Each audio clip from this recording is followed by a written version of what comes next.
कैसे हैं आप लोगों की पढ़ाई कैसी चल रही है। आशा करता हूँ आप लोगों की पढ़ाई बहुत बढ़िया से चल रहा होगा। आज हम लोग देखेंगे क्लास 10th का डेमोक्रेटिक पॉलिटिक्स सेकंड बुक का जो है चैप्टर नंबर 2 फेडरलिज्म है। इससे पहले भी हमने 2 वीडियो बना के अपलोड किया हुआ है। जो पोर्शन आप लोगों को समझ में नहीं आता है वो आप लोग जो है प्लेलिस्ट से जा कर के देख सकते हैं। आज हम देखेंगे what makes India A federal country. ठीक है, इसमें तो सबसे पहले हम देखेंगे कि बेल्जियम और श्रीलंका का एग्ज़ाम्पल हम लोग एक बार देख लेंगे इसको समझने के लिए। ये बेल्जियम एंड श्रीलंका का बार बार हम एग्ज़ाम्पल इसलिए ले रहे हैं कि यही बेस मान करके जो है हमें जो है जैसे कि आपके बुक्स में दिया हुआ है कि बेल्जियम ने कैसे जो है पावर शेयर को कंट्रोल किया और श्रीलंका ने कैसे कंट्रोल किया। तो दोनों में हमने देखा कि ये जो है प्रूडेंटली इन्होंने मैनेज किया बेल्जियम ने विदाउट एनी सिविल वार। ठीक है, विदाउट एनी सिविल वार जो है इन्होंने मैनेज किया और जो भी पावर शेयर था सेंट्रल गवर्नमेंट और स्टेट गवर्नमेंट पे इन्होंने जो डिवाइड करके अपने कंट्री को आराम से रन किया। वेयर एज श्रीलंका में हमने क्या दिया देखा, यहाँ पे जो है सिविल वार हुआ। पावर को कंट्रोल में करने के लिए, शेयर करने के लिए यहाँ पे सिविल वार हुआ। इससे क्या हुआ कि बहुत सारे जो है सिविलियंस जो है मारे गए। ठीक है, पीपल जो है मारे गए और जो है पब्लिक प्रॉपर्टी भी बहुत सारी डैमेज हुई। तो दोनों कंट्री को जो है बहुत प्रॉब्लम जो है झेलना पड़ा। तो अब हम इंडिया के पर्सपेक्टिव में देखेंगे कि इंडिया में कैसे जो है पावर जो है शेयर हुआ। तो जब इंडिया आज़ाद हुआ 1947 में, तो उसके बाद जो है हमारा एक जो है पार्टीशन हुआ। ठीक है, जिसमें कि पाकिस्तान अलग बना और this was a bloody partition, मतलब इसमें बहुत सारे लोग मारे गए थे, खून खराबा भी हुआ था इसमें। ठीक है, उसके बाद जो है हमारा कॉन्स्टिट्यूशन बना और हमारा कॉन्स्टिट्यूशन ने जो है इंडिया को डिक्लेयर किया यूनियन ऑफ स्टेट। क्या डिक्लेयर किया? यूनियन ऑफ स्टेट जो है, मतलब ये स्टेट का जो है यूनियन है। Aldous it did not use the word federation, यहाँ पे फेडरेशन वर्ड यूज़ नहीं था। The Indian union is based on the principle of federalism, लेकिन जो है ये जो इसका प्रिंसिपल था वो फेडरलिज्म पे ही बेसिस था। तो अब हम लोग देखेंगे कि इंडिया जो है में कैसे जो है फेडरलिज्म काम करता है। ठीक है, तो इंडिया के कॉन्स्टिट्यूशन ने हमारे जो है गवर्नमेंट को 2 टियर सिस्टम ऑफ गवर्नमेंट में डिवाइड किया। ठीक है, पहला जो है सेंट्रल गवर्नमेंट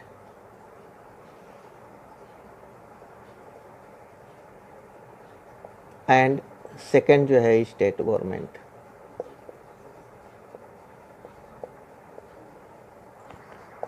ये 2 टियर में जो है हमारा कॉन्स्टिट्यूशन जो है इसको जो है इंडिया को जो है डिवाइड किया। ठीक है, the union of India and state government. Later a 3rd tier of federalism was added in form of the panchayat and municipalities. लेकिन बाद में ये फील किया गया कि जो है और प्रोग्रेस के लिए जो है और भी पावर देना पड़ेगा नीचे के लोगों को, ताकि जो है हमारी कंट्री जो है और भी फेडरल स्ट्रक्चर जो है हमारा स्ट्रांग हो। ठीक है, तो इससे जो है पंचायत जो है बनाई गई।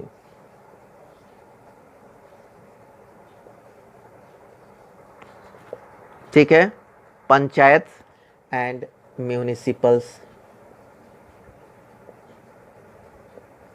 ये म्यूनिसिपल्स बिग सिटीज़ वगैरह में होते हैं और जो है गाँव में पंचायत जो है बनाया गया। ठीक है, इससे जो ये 3rd टियर जो है this is the 3rd tier form of government जो है ये भी इंडिपेंडेंट काम करता है, ये भी इंडिपेंडेंट काम करता है, ये भी इंडिपेंडेंट काम करता है। ठीक है, as in any federalism this different tiers enjoy separate jurisdiction.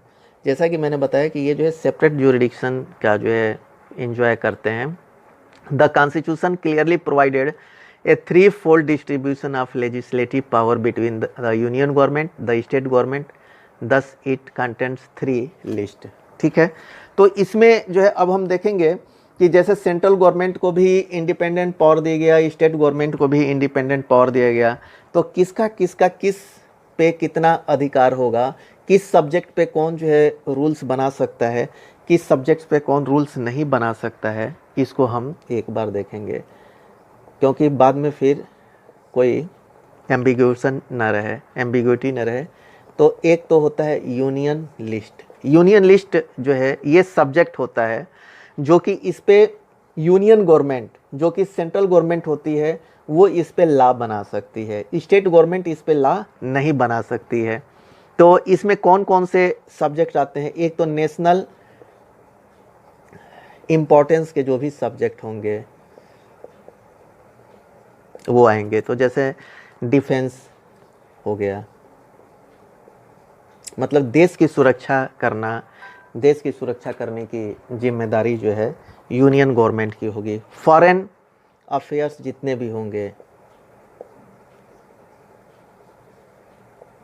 जैसे फॉरेन कंट्री से कोई जो है डील करना होगा, ठीक है, कोई विदेश नीति बनानी होगी, तो वो जो है यूनियन गवर्नमेंट जो है बनाएगी।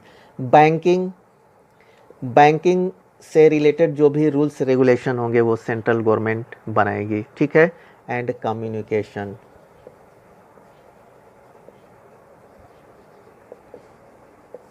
ये जो ऐसे फील्ड हैं जिसमें कि ये यूनियन गवर्नमेंट ही रूल रेगुलेशन जो है बना सकती है, ठीक है। और जो भी लॉ जो है यूनियन गवर्नमेंट बनाएगी, सेंट्रल गवर्नमेंट बनाएगी, वो स्टेट गवर्नमेंट को मानना पड़ेगा, ठीक है। उसमें स्टेट गवर्नमेंट जो है इसको नहीं बोल सकती कि हम इसको नहीं मानेंगे, ठीक है।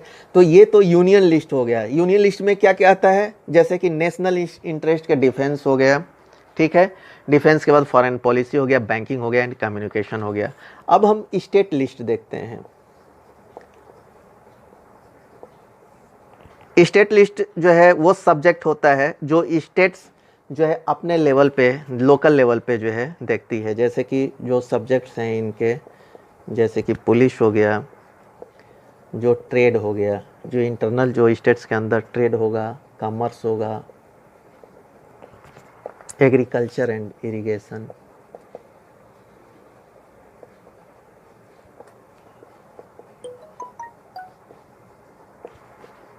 ठीक है। ये सब सब्जेक्ट ऐसे हैं, इस पे जो है स्टेट गवर्नमेंट अपनी जो है पॉलिसी बना सकती है और स्टेट को जो है रन कर सकती है। इसमें जो है सेंट्रल गवर्नमेंट का कोई दखल नहीं होगा, ठीक है। अब देखिए, कुछ लिस्ट स्टेट का हमने लिस्ट देख लिया, सेंट्रल गवर्नमेंट का हमने लिस्ट देख लिया, लेकिन कुछ ऐसे सब्जेक्ट्स होते हैं जो दोनों जो है इस पे लॉ बना सकते हैं, ठीक है। स्टेट गवर्नमेंट भी बना सकती है अपने हिसाब से और जो है सेंट्रल गवर्नमेंट भी बना सकती है। तो उसको हम बोलते हैं concurrent list, that is called concurrent list.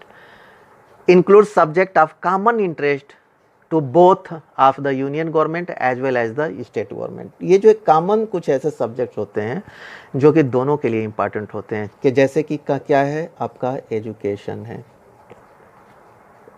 Forest हो गया, ट्रेड यूनियंस हो गए,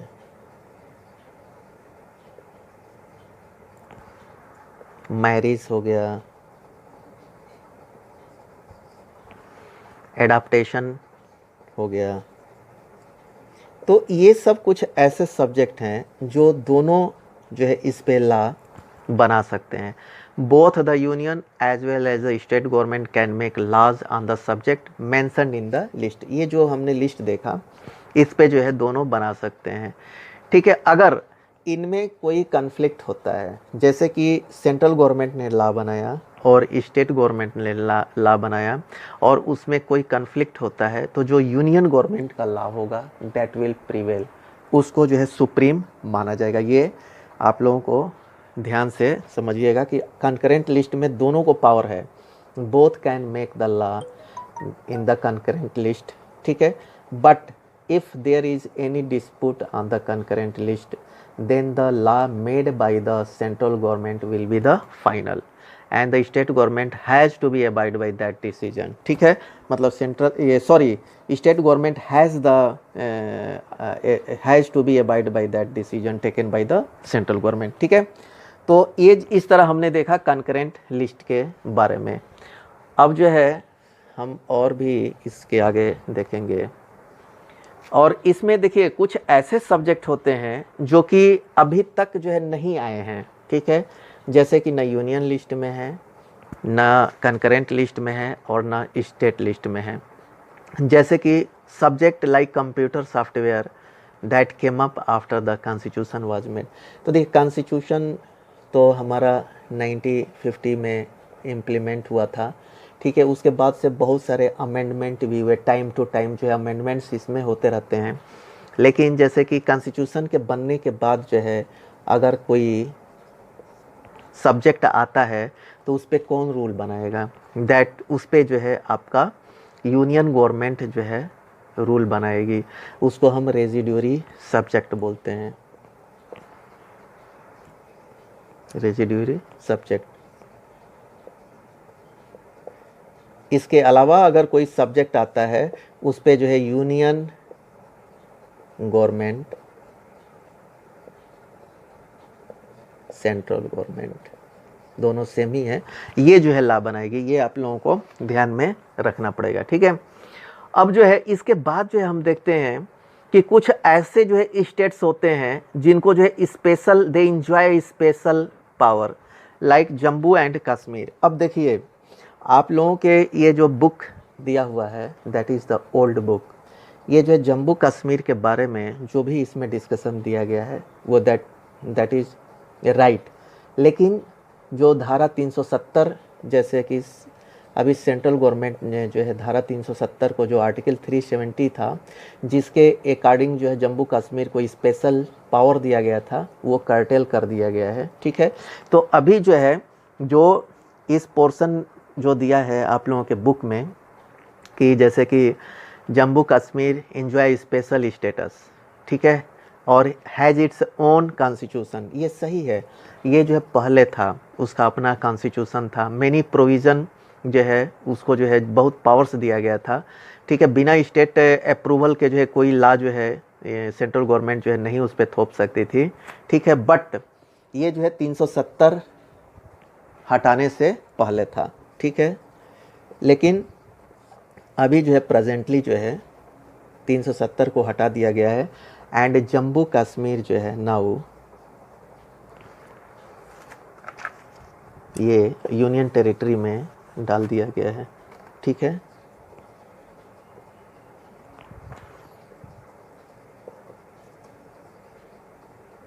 ये किस में चला गया है अभी, यूनियन टेरिटरी में, ठीक है। मतलब कि यूनियन गवर्नमेंट के कंट्रोल में आ गया है, ठीक है। तो अभी हम ये देखेंगे कि ये स्पेशल पावर तो यहाँ से हटा दिया गया है, ठीक है। लेकिन कुछ स्टेट्स ऐसे हैं जो बहुत छोटे हैं और जिनके पास बहुत कम पावर है, तो these are areas which are too small to become a independent state. तो कुछ ऐसे स्टेट हैं जो बहुत छोटे हैं और उनको जो हम स्टेट का जो है दर्जा नहीं दे सकते, ठीक है। तो उनको जो है हम क्या बोलते हैं, जैसे कि चंडीगढ़ है, एग्जाम्पल के लिए चंडीगढ़, आपका लक्षद्वीप है, तो इसको जो है यूनियन टेरिटरी में डाल दिया गया। इसमें दिल्ली भी है आपका, ठीक है। यूनियन टेरिटरी मतलब क्या है, यूनियन टेरिटरी मतलब कि वहाँ पे सेंट्रल गवर्नमेंट का रूल होगा, ठीक है। मतलब कि वो सुपरसीड करेगी, दो they will be the states, ठीक है, और उनका चीफ मिनिस्टर का इलेक्शन भी होगा, चीफ मिनिस्टर भी रहेंगे, लेकिन जो है वहाँ पे डोमिनेंस जो है यूनियन गवर्नमेंट का रहेगी। This territories do not have the power of state. इनको जो है जो स्टेट की जो फ्रीडम दी गई है यूनियन टेरिटरीज को, वो फ्रीडम नहीं मिलेगा, उसमें जो है सेंट्रल गवर्नमेंट का ज़्यादा पावर रहेगा। The central government has special power in running this areas, ठीक है। तो जम्मू कश्मीर को भी जो है यूनियन टेरिटरी में डाल दिया गया है। तो जो प्रीवियसली जो है स्पेशल स्टेट का जो स्टेटस दिया गया था अकॉर्डिंग टू आर्टिकल 370, वो अभी जो है उसको हटा दिया गया है and now the Jammu Kashmir has become the union territory, और लद्दाख को भी जो है यूनियन टेरिटरी में डाल दिया है। ठीक है, अब हम आगे देखते हैं। The power sharing between the union government and state government is basic to structure of the constitution. It is not easy to make changes to this power sharing arrangement. ठीक है, कॉन्स्टिट्यूशन ने ये प्रोवाइड किया है कि कैसे power को share करना है। ठीक है, ये जो है कॉन्स्टिट्यूशन में क्लियरली डिफाइंड है। कॉन्स्टिट्यूशन में जो है पावर शेयरिंग डिफाइन कर दिया गया है और इसको चेंज जो है हम नहीं कर सकते। चेंज करने के लिए जो है क्या करना पड़ेगा, चेंज इतना आसान नहीं है। चेंज करने के लिए लेजिस्लेशन पास करना पड़ेगा, बोथ ऑफ पार्लियामेंट। पार्लियामेंट जैसे कि आप लोगों को पता है कि upper house and lower house, ये आगे आप लोगों को पढ़ने को मिलेगा। पार्लियामेंट के दो पार्ट्स होते हैं, एक होता है अपर हाउस, एक होता है लोअर हाउस। इससे जो है जो भी रिजोल्यूशन होगा, जो भी अमेंडमेंट होगा पावर शेयरिंग में, अगर जो है चेंज करना होगा तो उसमें 2/3 मेजॉरिटी से बिल को पास करना पड़ेगा। अपर हाउस में भी लोअर हाउस में भी 2/3 से मेजॉरिटी जब ये पास हो जाएगी तब जो है जितने भी स्टेट्स हैं इंडिया के, ठीक है, उनके द्वारा अप्रूव्ड होना चाहिए। वहाँ की जो लेजिस्लेटिव असेंबली होती है,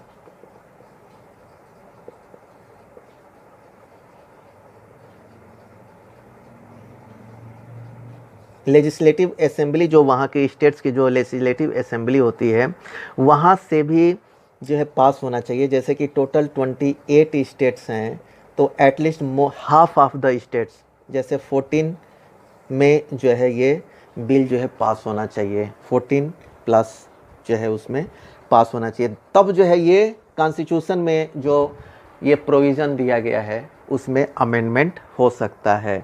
ठीक है, तो ये इतना इजी नहीं है कि जो फेडरल स्ट्रक्चर में जो पावर शेयर किया गया है उसको चेंज करने के लिए पहले तो बोथ हाउसेज में 2/3 मेजॉरिटी चाहिए और हाफ ऑफ द स्टेट्स का एटलीस्ट जो है लेजिस्लेटिव असेंबली में उनकी कंसेंट जो है चाहिए। अब जो है इसमें एक इम्पॉर्टेंट रोल जो है जुडिशरी का भी आता है। The judiciary plays an important role in overseeing the implementation of constitutional provision and procedures. जो भी कॉन्स्टिट्यूशनल प्रोविज़न बनाए गए हैं उसको जो है ओवरसीइंग करने के लिए, सुपरवाइज करने के लिए जो है जुडिशरी है। ठीक है, उसको सुपरवाइज करने के लिए जुडिशरी है। In case of any dispute about the division of power, the high courts and the Supreme court makes a decision. State में जो है हाई कोर्ट उस पे देखेगी, अगर इससे भी नहीं होगा तो सुप्रीम कोर्ट उस मैटर को देखिए। Final decision will be taken by the Supreme Court. The union and state government have the power to raise resources by keeping taxes in order to carry on the government and responsibility. और जो है ये union government और state government जो है अपने अपने taxes लगाने के लिए अपने अपने जो भी उनके लिस्ट के हिसाब से दिया गया है वो लोग फ्री हैं जो उनकी रिस्पॉन्सिबिलिटी को फुलफ़िल करने के लिए। ठीक है, तो हमने अभी देखा इंडिया में कैसे जो है फेडरल जो है कंट्री जो है और कैसे जो है फेडरल स्ट्रक्चर जो है इसमें काम करता है। तो इस क्लास में हम इतना ही कवर करेंगे। जिन बच्चों ने चैनल को सब्सक्राइब नहीं किया है आप लोग चैनल को सब्सक्राइब कर लीजिएगा ताकि टाइमली वीडियो आप लोगों को मिलता रहेगा। Okay, thank you.